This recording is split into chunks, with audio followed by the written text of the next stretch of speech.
Hey everyone, I'm Mind, and this is set number 71497, Cooper's Tiger Mech and Zero's Hot Rod Car from the LEGO Dreamzzz theme. This set contains 1,006 pieces, 3 full-size minifigures and 2 smaller Dreamling figures, and it will retail for $99.99 in the US when it officially releases on January 1st, 2025. This set was gifted to me early for review by the LEGO Group through the LEGO Ambassador Network, but all opinions expressed in this video are entirely my own. Now this is the part of the video where I would normally say, oh, this is a LEGO Dreamzzz set, and just like all LEGO Dreamzzz sets, this set has an alternate build. But the alternate build in this set's a little bit different this time around, because technically there's not just one, there's a ton, but also they're not full alternate builds, they're just mixing and matching of parts. I don't really know how to describe it, so I'll show you that later in the video, but at the very least, there is multiple different forms of this set, so if you want to see some of the different forms, make sure to stay tuned to the end of the video. And of course, I'm doing a bunch of early 2025 LEGO reviews right now. I already did Ninjago, Monkey Kid, Lego Sonic, and I have more LEGO Dreamzzz reviews coming very soon, so make sure to let me know in the comments which 2025 LEGO Dreamzzz set do you want to see an early review of next, and if you enjoyed these reviews and you want to see more, liking and subscribing does a ton to help support me in the channel, and also helps YouTube to show you my videos more often. So thank you all very much for the support, and now let's get into the review. So as the name of the set suggests, there is two main builds of this set. We have Zero's Hot Rod Car. Zero is one of the new main villains for this wave. I believe this is the only set that he comes in, and we will look at his minifigure later in the video. But yeah, we have a Hot Rod Car for him, and then we have Cooper's Tiger Mech. So I guess we could start off by taking a look at the Tiger Mech, moving in a little bit closer and seeing what it has in store. Starting at the feet of the mech, I love the shaping here. It feels very inspired to me. Cooper's whole thing is his avatar in the dream world is a race car driver, and pretty much all the sets he's had so far are race car inspired in one way or another, so I like the way they brought that vibe over to this mech. This piece right here is typically used on cars, and it looks very sleek on the mech's legs, and there's even wheels underneath where the wheels are supposed to go. I think the stickers on the feet are used very tastefully too. It provides just like the perfect amount of detail. I like the little red streak on the sides and the way it transitions from the black into the white. And that's basically the same on the other side, just mirrored. And it's the same stickers on the other foot as well. There's a sticker on the front of the foot too, which looks to have a tiger face and then also a wolf face. This is a tiger mech, so the tiger makes sense, but then the wolf face actually ties into the villain vehicle in this set. So it's cool to see those both captured here. I don't know if this is something I've ever said before, except for maybe like the main mech from LEGO Monkey Kid, but the feet might actually be my favorite part of this mech. They just feel incredibly like thematically consistent and very inspired. I like these a lot. Range of motion on the feet is not the best, but it's also far from the worst. You can see forward and back is not amazing. There's really not a ton you can get there, but there is a little bit of movement. However, I think side to side is more than enough, and this does connect on a ball joint, so you have a lot more freedom there too. You can rotate the entire foot around if you want. I don't know why you'd want to have the foot backwards, but hey, that's a thing you can do. Moving up to the legs, I think they're fine. Visually, I think they look quite cool, very mechanical, very skeletal. This doesn't seem like it was designed to be like a super armored mech, which I think is perfectly fine because we get plenty of that from other themes. So all the gray parts give it a look that like actually feels robotic. Here we also see our first bit of neon yellow, which is just like the main color for this wave of LEGO Dreamzzz sets. Pretty much every single set this wave uses this color to some extent, and that's definitely an interesting choice to make. From the comments, it seems like people are very divided on this color in general because it is just so bright. Like, it really does just hit you in the eyes as soon as you look at it. But I will say in this set at least, it feels like it's used a little more tastefully. It's not all up in your face like the Brat car. Not that I'm saying it's bad on that set per se, because a lot of people do like it in that set, but this does just feel like a very bright accent color. It doesn't feel as loud as the other set, despite how loud that single color actually is. I think having the white and black and gray around it really helps. I really like the use of these transparent windshield pieces right here on top of that neon yellow 2x4, because it helps to mute it a little bit. It almost looks like it's a light shining through glass, and especially with these stickers and everything, it creates a really cool effect. We also have some more stickers on the sides of the legs. These are just some tiger stripes. And the legs connect to the body on like double ratchet joints, which pretty much every big mech as of recent uses these joints. I can't even think of the last one that didn't use them. If it's a mech in this scale, it's going to use these pieces. And the range of motion up here is pretty unrestricted. You can move the leg out like this. You can also kick it forward, kick it back. Everything you could basically want in terms of that. Now this set does not make any attempt to cover these joints up at all. However, I think that's fine in this case. Unlike a Ninjago mech where the mechs are meant to look a little more armored, I do prefer for those to be covered up. But on this one, it does feel like they're going for a very open design, like with how thin the legs are at the bottom. And of course, the gray and black is already a part of the color scheme, so I don't mind seeing it again here. It works fine. It still looks very robotic. However, one negative I will give this set is there's no knees. Now, I feel like Ninjago's really spoiled us with the knees on their mechs because the knees on their mechs are amazing. And by the time this set comes out, it'll be 4 years after the first big Ninjago mech that had knees. And the recent Monkey Kid mechs have had knees too, so seeing a big mech without knees at this point is a little disappointing. I will say at the very least, this mech feels like it has a reason to not have knees, and that ties in with the alternate build, which we'll take a look at in a moment. But even considering that, looking at the price point and comparing it to those other themes, the lack of any knees does definitely hurt things. Knees on a mech are not like the be-all end-all, but on a mech like this, yeah, it definitely would have been appreciated. This is the kind of thing that more cements this set as a toy for kids than for adult collectors, which makes perfectly fine sense. I mean, it's $99 9+, it is meant for kids first. But if you are a big mech collector, you like the big Ninjago and Monkey Kid ones, this may not be the first set I recommend to you. All that being said, knees aren't everything, they're just something. It really depends how much that actually matters to you. Let's move on to the rest of the mech. The waist of the mech is very thin, and once again, just like with the legs, there is more than one reason for that. But again, visually, I think it looks fine. It matches the very thin skeletal appearance of the legs. And then the most bulk on the entire build is definitely up here on the torso. Because yes, as I mentioned, this is a race car themed mech, even if they don't say it in the name of the set. So the chest of the mech is actually the front of a car. Moving the head up and out of the way, you can see how cool this actually looks. I love the way these stickers like all match each other with the tiger stripes. And then of course we have the Dream Chasers logo right here, and there's a little bit more of that neon yellow, but again, it's used very tastefully. It doesn't feel like overbearing at all. This is also the seat for Cooper to sit and pilot the mech, so you can see there's a stickered console piece right there, and Cooper could just be placed down inside. You have to lean him back a little or else the head of the mech can't come down. But there's how it looks when it does. It's actually pretty cool because the Cooper Minifigure has like these VR goggles on, so it's almost like he's actually looking through the eyes of the mech because his eyes line up with the mech's eyes. And I think that was probably the intent here because yeah, the mech has like these blue digital eyes on it. You can imagine those as little cameras. Speaking of the head, I guess we can talk about that now. It uses this new printed piece. I think that looks really good. The tiger face is very clear, but I also like how it integrates with normal bricks. The tiger's mouth is a regular brick, same thing with the ears and the sides. And as you saw, it connects on a mini ball joint, so you can move it up and down of the way, move it back down, and it can look side to side a little bit as well. There's a little flyer on the mech's back that could be detached. It's got these two like cannons on it with stud shooters. These, of course, you push down on them, studs will shoot out. I don't know why I shot both, now I lost one of the studs. Anyway, point is, in this set, they are just transparent blue studs. And we have more of that transparent yellow with transclear on top, which I mentioned that I loved on the legs. It's cool to see that they used that in more than one spot, and it's a very similar sticker there too to the legs. Out the back, there's these new effect pieces for this wave. They're like these giant puffs of like energy smoke, and they have bar connections on both ends, which can lead to a lot of customizability. The mech's back I haven't really touched on yet, but I think it looks pretty good for a build of this size. I really like these trans blue lights on the backs of the legs. And moving up higher, there are clips up here where you can hold minifigure accessories while they're in the mech if you want. That's actually not the main purpose of them, it's also for customizability reasons, but I think it gives them like a pretty cool double purpose. The arms of the mech are on these ratchet joints, and these hood pieces keep that sports car vibe that I was talking about. But yeah, single ratchet joint, of course, once again, a huge range of motion there. Go all the way up, all the way down, as well as rotate the entire arm around if you want. So I like the bulk on the upper arm. The lower arm is where it starts to lose me a little bit, and again I complimented the whole like skeletal appearance of the legs, but I think that did it really well. The lower arm, I kind of see what they were going for, but I would have liked maybe a little bit more here, because only being one full brick tall at the wrist feels very, very thin to me. It uses the Ninjago SCCBS joint piece, which is normally a part I'm a pretty big fan of, but again, on a mech of this size, I really would have liked elbows. I think this works great for small mechs in the $10 to $20 range, but for this one, not as much, though again, there is a reason behind that, which I will get into pretty soon. It's just a question of whether or not that compromise was worth it. And finally, for hands, the mech has like paws with claws at the end. That's very cool thematically, it keeps the whole tiger thing going on, but again, they just feel very, very thin to me. I would have liked a little bit more bulk there. And you can see there's a clip in here to hold on to an accessory. The other hand actually holds an accessory by default. It's this transparent blue sword piece. That's the Ninjago Prime Empire blade piece, but recolored, and it's cool to see that part still around. I think this is a new color for this year. And yeah, obviously that was a Ninjago video game season. This is a LEGO Dreamzzz video game season. It makes sense to use that part here. I think it works well. And there's a sticker right here to make the hilt look like a video game controller. Posability on this one's very weird because the range of motion of most of the parts is fairly good. Like, there's a lot of different ways you can actually move them. It's just there's so few actual joints. No knees is one thing, but I think no elbows is a much bigger deal. And same thing with the hands connecting on Technic pins instead of mini ball joints. It just really doesn't feel like there's a ton you can do. Because the feet of the mech are so big, you can pose it on one foot if you want, which is always a good thing. But even still, I'm trying to get some fun poses out of this, and it all just feels so limited. And as I have been saying, yes, there is a reason for all this that has to do with the alt build in this set, but if posability is what you're looking for in a mech, this is probably not the set for you. But I think that's about all I have to show you for the mech, at least for now. We'll talk about it more at the end of this video, of course. Now let's take a look at Zero's hot rod car, and then we'll get into everything with the alternate builds. Here's Zero's hot rod car, and it's always nice to get a villain vehicle. The Dreamzzz villain stuff has been some of the best stuff from the theme, so I'm happy to get something new for a new villain. From initial pictures of the set, this was actually the part of the set I was more excited for, and having it in hand, it's okay, it's fine. I don't think there's anything bad about it, but I also don't think it was nearly as exciting as I was hoping it would be. But yeah, I mean, it looks good. We have more neon yellow on the wheels, but it's covered up by these wheel covers that have stickers on them. I'm pretty sure they're all exactly the same, and they just say goodnight on them. Because, of course, this is LEGO Dreamzzz. We gotta remember the fact that we're sleeping.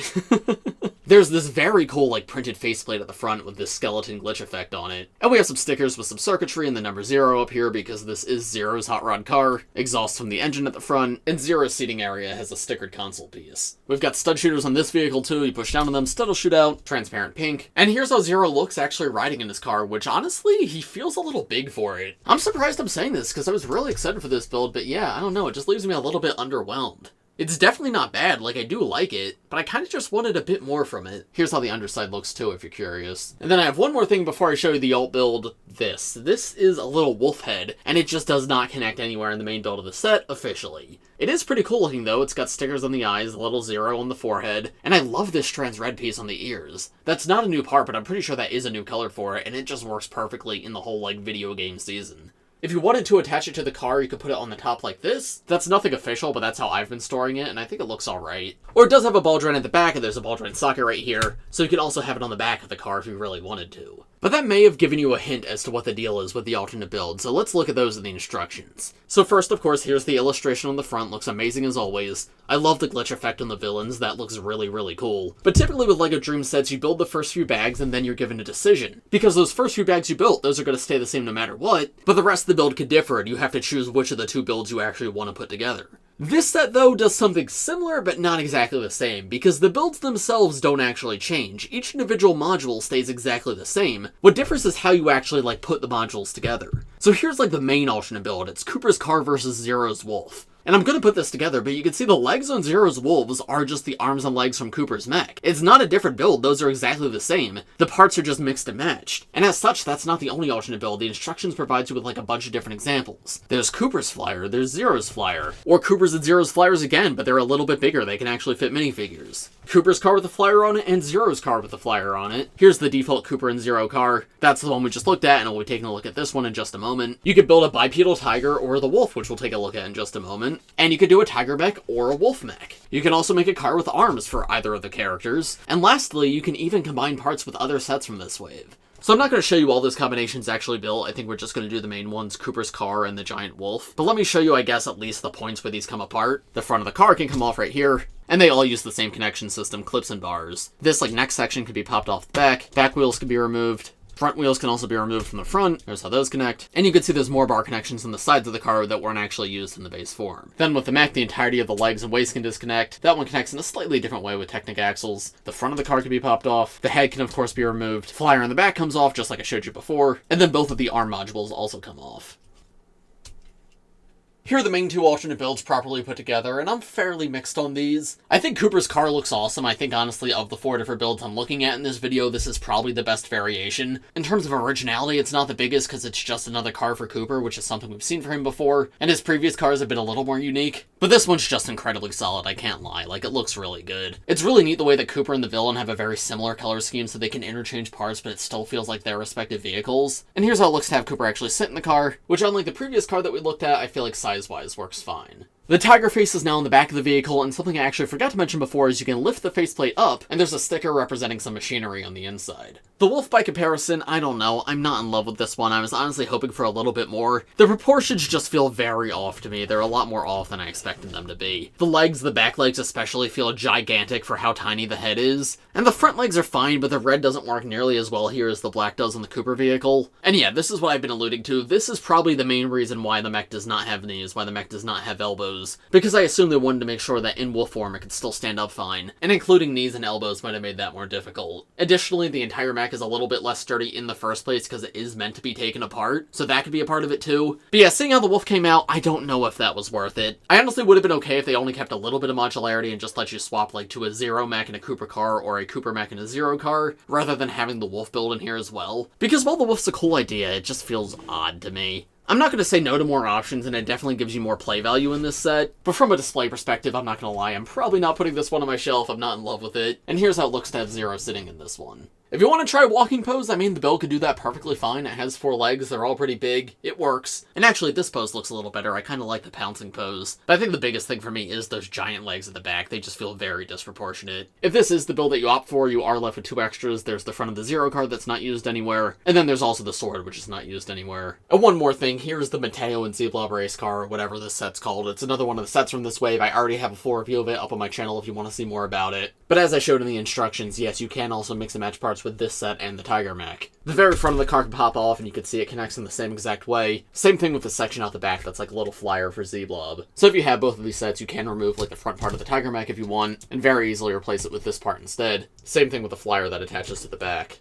You could use the flyer from the Z-Blob car. And now this feels like a Z-Blob and Cooper combo mech, which is kinda cool. I actually think the neon yellow looks really nice here. And that does go both ways, so you can reattach the Cooper parts to the Z-Blob car if you wanted to, including the flyer at the back. And I don't think that looks nearly as good, but hey, it tones things down a little bit, which for this set might be a good thing. And it's really up to you, like, how far you want to go with these things, because these are all compatible with the villain vehicle too, right? You can have Z-Blob be a part of the villain vehicle if you want. There's a lot of freedom when it comes to customization this way, which I think is amazing. The other 2, like, video game themed sets this season, I believe, also have a little bit of customization to them, however, it's not nearly as significant as this. I will cover those when I do those sets, but, like, the biggest points of customization are between these 2 sets. So let me know in the comments what you guys think of all this. Like I said, I'm very much in 2 minds about it. I think the swappable parts is a really cool concept, and I love how many different options there are. Like, I showed you all those in the instructions, right? From a play perspective, this is amazing, and I think as a kid I would have had a lot of fun with it. But on the other hand, I do think it's a little bit of a shame that this is the first LEGO Dreamzzz set without a true alternate build, because nothing actually gets rebuilt here. You just take a few modules off and rearrange them. And then yeah, there's the question of, is the part swapping, is the customizability worth the compromise on those other models? Which, if you're interested in this set, that's a question you're gonna have to answer for yourself. I think for me personally, as an older collector, probably not, but for a lot of kids especially, I think they might prefer this. But anyway, that's all I have to say on the main builds of this set, at least for now. I'll talk about them a little bit more at the end of this video. For now, let's take a look at the side build in this set, then the minifigures, and then I'll give you my overall thoughts on everything. Here's the side build in the set, the Cyber Brain Spider, and this does not take part in the whole, like, swapping and rearranging of parts. I talked about this in my review of the car from this wave too, but I really love these guys. They feel like the kind of LEGO I grew up playing with. It feels like the kind of thing that could have come in, like, LEGO Agents. It's just genuinely so much fun. This guy has 6 legs, which each bend at like a knee, but then the legs themselves also connect onto these rounded pieces, so you can also move them, like, forward and back like this, so there's just a ton of different motion you can get out of it. The biggest thing, though, is this new piece on the back, the Cyber Brain, which just looks awesome. Quite a few points of attachment if you want to use this for, like, mocks or whatever. You got a stud at the top, studs on the sides, and then 4 anti-studs on the bottom. And in this set, there's clips attached to it that protrude out with these new, like, tentacle pieces, which are all new rubber parts for this wave, which look very cool as well. And there's 2 clips on the end of those to, like, grab onto things. There's a transparent red printed tile on the spider's back, which is new for this wave, but it does come in multiple sets. It's got, like, these very evil eyes on it, and it looks very high-tech. But yeah, as far as brick-built villains go, this is basically everything I could possibly want. This thing is awesome. I'm so glad they come in so many sets, and this one in particular is really good.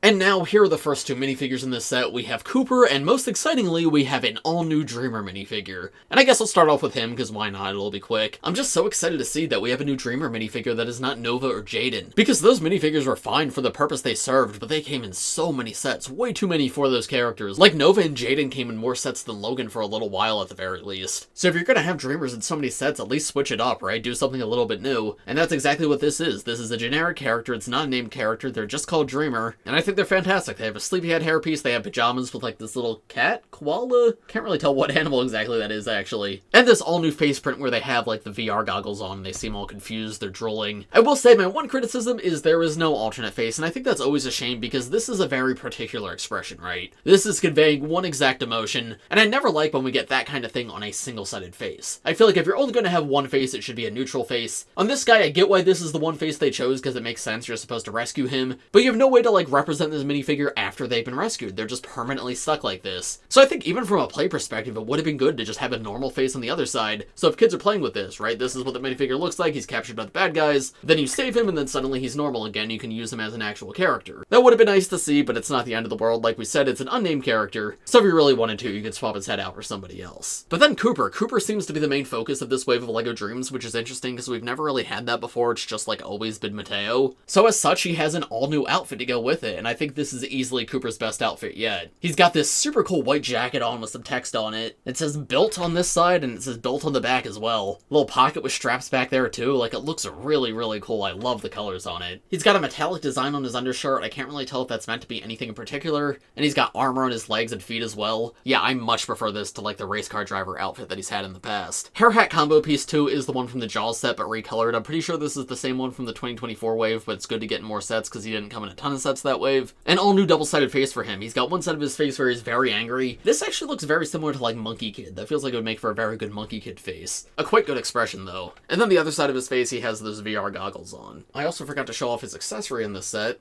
He's got a chainsaw that connects on one of those hourglass hilt pieces from the summer 2024 wave. Glad to see those just still in production, and the entire weapon looks very cool. And now we come to our final full minifigure in this set, the main villain of this wave, Zero. And listen, think what you will of LEGO Dreamzzz and the theme as a whole, but if there's one thing they get right, it is always villain designs. Every single villain design so far has been amazing, and this one is no exception. In any other theme, I'd be like, oh yeah, this one's easily the best, but honestly, I don't know if I prefer this to the Nightmare King and the Never Witch. It's close though, like they're all so good, and this one feels very different from those two as well, which is neat. Because despite being different characters, they had a very similar vibe to them. This though, this feels entirely new and is so awesome. I guess starting off with the accessory, he has a battle axe with that trans red piece at the top. That's the same one used on the wolf ears that I talked about before. Very cool though, it definitely gives off those like pixelated video game vibes. The minifigure itself though, I mean, just look at this. First off, that all new helmet piece. He's got like this head crest that has like this pixelation at the end. There's little gaps in it too that you can see through. And the transparent red's not even just only on the spike at the top, it's also all around the helmet. You can see like bits of his head as you peek through. That just looks amazing, even from the sides as well. His armor piece too is the Ninjago Mr. E armor piece, which has come in so many sets with so many different minifigures, but for the first time ever, it's in a transparent color, transparent red. And once again, that looks incredible. It just makes this guy feel so unique, so special. And then on top of all that, the rest of the parts are really good too. Really nice print on the torso. I like the power button in the center. The other like villain minifigure from this wave also has that. It's a cool bit of consistency. The red jacket on top's a very nice touch too, because his helmet makes him look like a knight or something, but the jacket makes him feel a little more modern, right? A little more human. But then there's just circuitry running all up his torso and into his legs. And yes, those legs are dual molded in both a black and white. And on one leg it says Z3RO, which of course is his name, Zero. And then even the face print is very simple, but looks so good. He has one red eye and one white eye, and the white eye just has like a little bit of circuitry coming off of it. There's an alternate face too, where his eyes are more diamond shaped to give him a slightly different expression. Such a phenomenal villain design. At the moment, he is exclusive to this set, so that's something to keep in mind. I really hope we see him again though, and I wouldn't be shocked if we do, because this is what happened last year. The Never Witch came in one set in January, and then a ton of sets in August. So I could very easily see this being a similar case. Yeah, I basically have nothing but good things to say about this minifigure. I don't think I have a single criticism. Oh, there's the full back torso print. I didn't show that yet. Next up, we have these two figures, which are called Cyberlings, which are just smaller, like, little enemies for you to fight. They use the Dreamling body piece, which is, of course, part of LEGO Dreamzz's identity, like so many characters from this theme do use that. But the best part about them is those helmet pieces. It's the same piece that Zero uses, but in white and gunmetal gray instead of trans red and white. And I definitely think Zero's color scheme looks better, but these guys aren't supposed to look as good as Zero, because they work for Zero, so it makes sense that they wouldn't be, like, as nice looking. I think it works really well for these guys. The gunmetal gray is a really nice touch, too, because it makes it actually feel metallic. They very easily could have gone with just black. But no, it keeps that dark coloration while also creating a separation between like the head and the body and the helmet. And then here's a look at their face and torso print, of course, identical between the both of them. They have very similar eyes to Zero, but they're both white, and then they have little zeros on their torso. And there is actually a back head print here with that power button as well as the more zeros. I feel like I'm saying the word zero a lot in this review. They have these little tiny like pixelated spikes as their accessory. That's really cute. I feel like it fits them well. Yeah, as far as like Dreamling figures go, these are pretty perfect. And finally in the set we have Z-Blob. This has to be one of the only sets he comes in without Mateo. The only other one I can think of is the Dream Stables from the first wave. But Z-Blob does have an all-new part for this wave. It does come in multiple sets, but it's just a huge improvement over the old one. He looks so much more like he does in the show. He actually like blobs at the bottom. There's an accessory hole at the top too if you want to customize him with like LEGO Friends accessories. And his eyes look really cute. There's an anti-stud at the bottom so a minifigure can hold on to him, you can attach him to a build. Just so much more versatile than the old figure. The piece itself actually is not new, it was a flower in the new Botanical Garden set, but I'm really glad they repurposed it here because yeah, it's just everything I could want. I'm really glad he was included, it's a nice bonus. But now, overall, all things considered, what are my thoughts on this set? I think this set is really good for play. And that's the thing, I think the play feature here where you can swap the parts around is really creative, and I think it's the kind of thing I would have loved so much as a kid, and I can like really appreciate it now. But if you're more of a display collector, right, you like to put something together that's fun and put it on a shelf, you might want to like pose it, make it look cool. This set's not bad for that per se, like I think it looks fine, but I would say only get it if you feel like you really want it. I definitely would not recommend it personally to display collectors. Because yeah, the biggest thing is the compromise, is the fact that the mech has no knees, no elbows, the like range of motion on the wrists is really small. And I feel like in both of the main forms, one of the vehicles is just left a little lackluster. Like with the full Tiger Mech, the Zero car is just alright. Or if you go for the Cooper car instead, I feel like the Wolf isn't amazing. All that being said, I do like the play value here. I love the customizability and the fact that you can swap with other sets of this wave. Value here is fine, it's $100, and that's not like a great price for this, but it's not a terrible price either. I think the biggest thing holding the value back is the minifigure selection, because you only get 3 full minifigures, and even if we count the Dreamlings as full minifigures, that's still only 5. I do not count Z-Blob, he's a single part. So I think 1 or 2 more minifigures would have fit in well here, especially like Logan or Zoe, because they don't come in a single set this wave, and I do not know why. This would have been a very easy set to throw them into. But yeah, unfortunately, they were just left out. So it really just depends on what you look for at a LEGO set. I think it's really cool that this set exists, and I'm happy it exists, but I can definitively say it is definitely not for everybody. But of course, those are just my thoughts. Let me know what you guys think of this set in the comments below. If you enjoyed this video, make sure to leave a like on it and subscribe to my channel if you're new. And let me know in the comments, which 2025 LEGO Dreamzzz set do you want to see me do an early review of next? I'm kind of running out of time. They're not going to be early reviews anymore very soon. Yeah, I think that's all I got. Thanks for watching, everybody, and I will see you in the next one. Bye!